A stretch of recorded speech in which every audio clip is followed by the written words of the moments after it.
Hey, welcome to HailChatter, the podcast where weather meets restoration. I'm meteorologist Taylor Cox here with Collin Hunt, and today we're talking about local storm reports or LSRs or even NOAA reports. There's a lot of different words for this. You've probably seen these on the HailTrace app, but what are these local storm reports? These reports give information about the weather at a very specific place at a specific time, and they're pivotal to ground truth to tell us about the storm that we're looking at on radar, what is actually happening at the surface? We need confirmation of that, and that's what local storm reports are.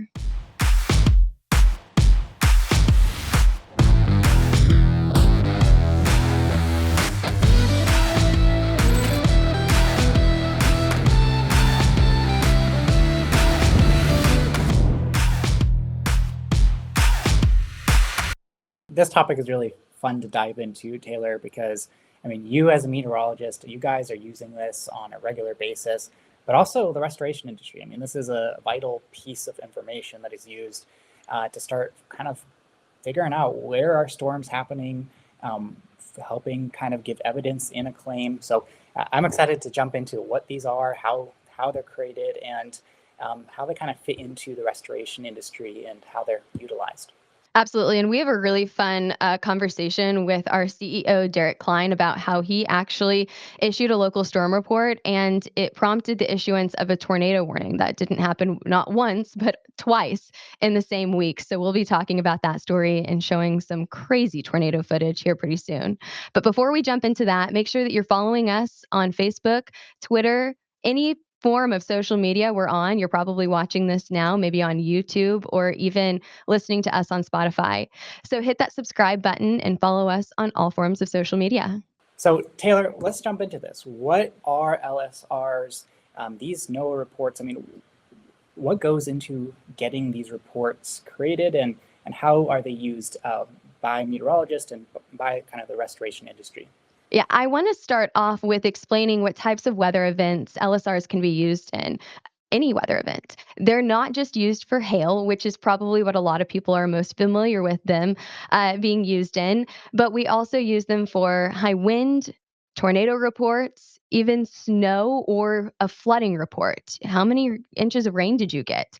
The National Weather Service wants to know that as well. They're usually reported by trained weather spotters. This could be your local emergency management, your firefighters, police, maybe even the news or online media like your local news station or someone on Twitter or Facebook who's live streaming or a trained spotter. So way back in the day, this isn't as popular now, but they used to have ham radio storm spotters and they would call in on their ham radio and they would report what they're seeing. So that is still used occasionally, but that used to be a lot more popular way back in the day. And I know, like in the restoration industry, a lot of roofers end up becoming spotters. They get trained. And do these reports play a vital role in taking a look at these storms that happen? And Taylor, you got a pretty cool story with Derik, right? He ended up taking kind of tracking down a tornado and being able to issue a warning for that tornado. Yeah, I really enjoyed this conversation that I had with Derik. So, our CEO, Derik Kline, he chases for a local ABC station here in Oklahoma City. And he actually had two experiences within the same week with a tornado on the ground that prompted the issuance of a tornado warning. The first example is a pretty popular tornado that a lot of people will probably remember from 2022. I think it was April 29th. 2022, the Andover Tornado. This tornado ended up all over social media because storm chasers were on it, but it was one of the most photogenic tornadoes that I think I've ever seen. You may remember this severe outbreak. It started as a very windy day. We had a dry line set up out to the western side of Oklahoma, Kansas, Nebraska. A very common thing to see in any spring day, but especially a big severe weather outbreak day, is we had a low pressure system moving across the plains that set up a triple point. Triple point is where the cold front and either a dry line and a warm front all meet at the same spot, and that would be the triple point. Now, the Storm Prediction Center on this day had a moderate risk, a level 4 out of 5, for severe storms in northern Kansas and southern Nebraska. And throughout the afternoon, these severe storms, they produced large hail, high wind, and several tornadoes. Most of those tornadoes on the smaller side, maybe EF0, EF1, maybe an EF2 got mixed in there. But I actually want to bring your attention a little bit farther down to the south into Oklahoma. That's where we find our CEO, Derik Kline, who was chasing in the northern side of Oklahoma on that day. We sat in Lamont for, I don't know, 2 or 3 hours probably, throwing rocks at stop signs. If that's what you do when you storm chase and there's nothing better to do. By the time storms basically looked like they weren't going to form that day, he decided, I'm headed to Kansas and I'm going to see some storms today. Blazed straight up to Wichita. And about halfway there, storms started to go up in Wichita. There were like 3 or 4 of them.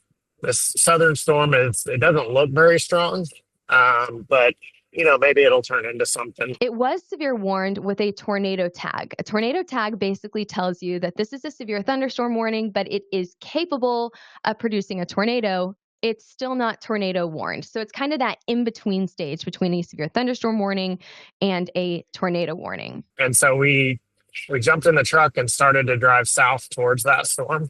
And as soon as we got over the hill, there was a funnel that was like halfway to the ground on it. And we didn't even think it looked good on radar, but we saw that funnel, halfway to the ground. And Damon was watching our stream back at the station. And I was like, Damon, it's almost a tornado and there's no tornado warning. I don't know how he was able to get it relayed or what he did, but and sure enough, like within 2 or 3 minutes, the tornado was on the ground. And because of storm chasers like Derik, they were able to put a tornado warning and then a confirmed tornado warning as the tornado moved into a more populated area of the city. And the tornado sirens, I think they got them to go off right before it hit. It was really intensifying as it was headed into a pretty newly developed area. We actually chase. You'll see us. We're driving south, so we race all the way across right in front of it. We cross it right before it gets to the highway that we're on, or the road that we're on. Watch this video as debris flies across the road in front of Derik's truck. And then it crosses just to our north. So we turn around, film it crossing the highway, and then kind of chase it off to the north and east. When you see this, you need a tornado warning for all of those in the path of this very powerful storm. Like you can actually watch it in our video as it crosses the road that we're on right through that intersection.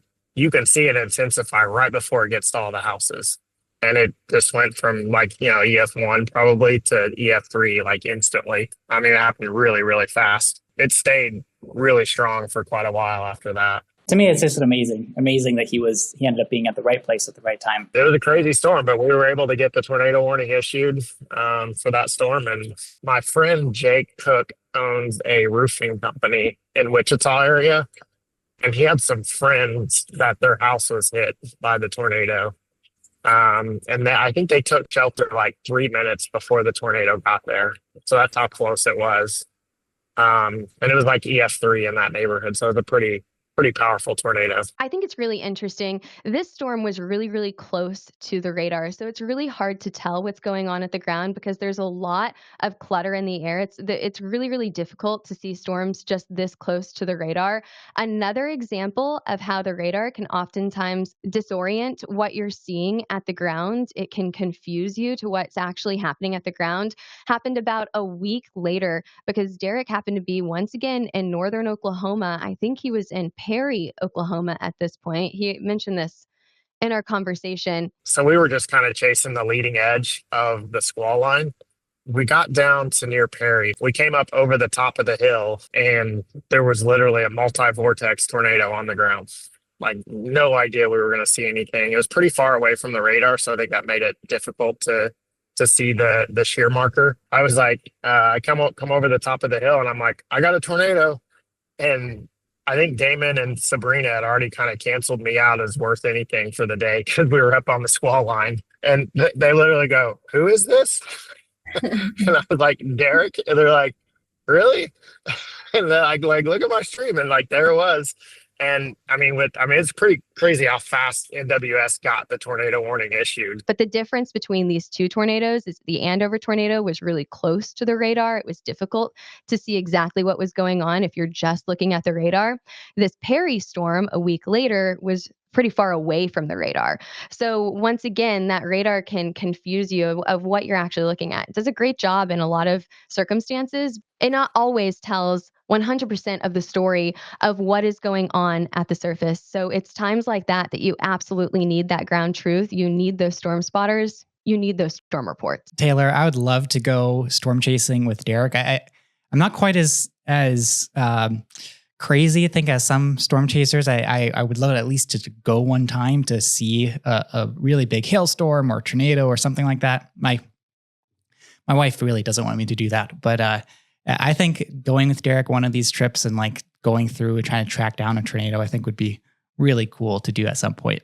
Absolutely. That's one of the number one things that I've heard at our Raising Hail tour is so many people are asking to get in the passenger seat or in the back seat of Derik's Hail Stalker, and they want to be along for the ride because it's intimidating to see these really powerful storms, and you have to know what you're doing whenever you get out to want to get your eyes on some of these intense storms, these tornadic storms. But I bet we could make that happen at some point. You've got to stay on that, Collin. Okay, now you can actually make a storm report without being in the Hail Stalker with Derik. You can actually help by just sitting on your couch at home. So how often does it happen that you see hail or wind outside your window, or better yet, on a doorbell camera? You can send in what you're seeing to an app called MPing. That's MPING. And while you're at it, also send HailTrace a DM. We want to see your storm pictures as well, and we'll share it on our social media. The best tips for submitting a report to these websites is make that report as soon as possible. It was pivotal that Derik got that information that there was a tornado on the ground immediately out to the National Weather Service. Also, include details about how long the storm lasted. How long did you see hail for? Was it 5 minutes or was it for 20 minutes? Also, report any impacts to your property. Photos here are so important. So whenever it is safe to take those photos, let's see them. We would love to see your storm photos. Of course, if you follow the HailTrace social media, you see that we share photos that people have sent in all the time. Yeah, it's interesting to kind of dive into how these LSRs, these NOAA reports, how they have come to be utilized in the restoration industry. I mean, originally they weren't designed to be kind of utilized to find storm damage and being used in claims, but I do think they have a place, especially what you've been talking about, even as meteorologists, when you're looking at radars, to kind of start looking at the ground truth of what is actually happening on those storms. So, I mean, what are the limitations on these reports? Can they be used to find storm damage? Should they be used on a report? So Taylor, here's an image of a bunch of reports that came in for the May 27th storm of 2024. So this is one of those storms we talked about in the very first episode of HailChatter, where we looked at the top storms of 2024. And Taylor, if you were to look at this from a contractor's perspective, what kind of areas would you tend to go towards as far as finding damaged roofs? Obviously, I would go to where all of those little dots on the screen are, because that's the hail reports. Right. So that's more like the north here. And just to clarify here, this is Dallas-Fort Worth area, just south of that area. And if you kind of go right, here's a bunch of reports that came in for hail. Some of these reports were like 2-inch hail. Some of these reports 1-inch hail. Also in the south here, there was some other reports. This was actually what that hailstorm looked like. So those reports that came in got some of the hefty parts of the storm, but then it kind of missed this entire part of the storm. This got hit with 2-inch hail. So these are areas that you as a contractor would love to go work those areas. So the National Weather Service, these reports are a piece that you could start utilizing to get an idea of the storm. But then there's other tools that just like hail maps and social media images, like what you talked about, Taylor, and some of these other tools that start to really paint the full picture of the storm. Yeah, because we can tell you so much from radar, but you guys can tell us so much more from what's going on at the surface. So we need both to see 100% of the story that is going on right there. The other question is, what's the storm history for a address? These LSRs, they are a piece that meteorologists will use to start telling that story, but they don't paint the full picture on their own.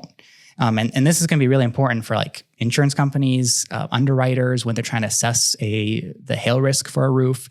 This is really important for contractors, for adjusters when you're trying to like figure out, okay, which storm did hit this roof and made this damage that we're seeing.